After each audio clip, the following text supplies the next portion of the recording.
Chapter 1.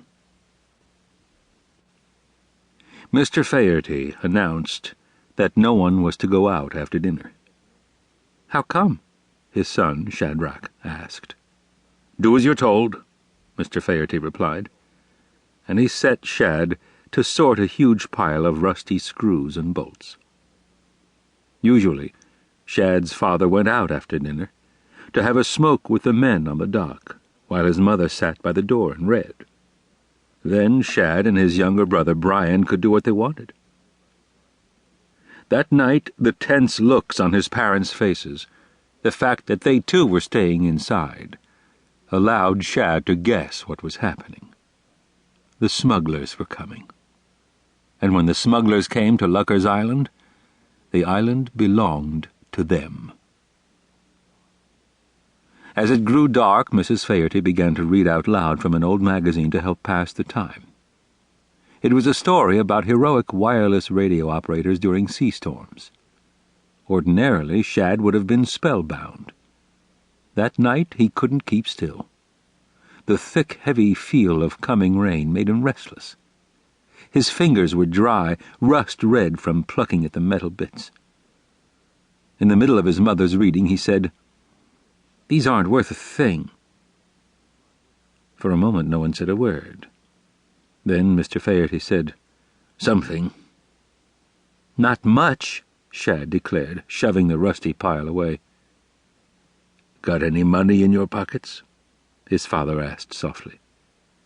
Shad colored up. "No, sir," he said, "I don't." "Well," said his father, "I don't either. But I figure something's worth more than nothing. They're worth something." Shad, frustrated, started to pick at the bits again. At about 9 o'clock, the warnings came. Raps on front doors along the row of houses, like the ticking of an angry clock. That was the usual way, a single knock on each door, followed by the slap of steps down the wooden walkway. Hurriedly, Mr. Faherty reached across the table and turned the key of the hurricane lamp. The flaming wick rolled down, sputtered, and went out. Shad took a deep breath. The stale, heavy smell of kerosene hung in the air. "Mama?" whispered Brian, who didn't like the darkness or the reasons for it.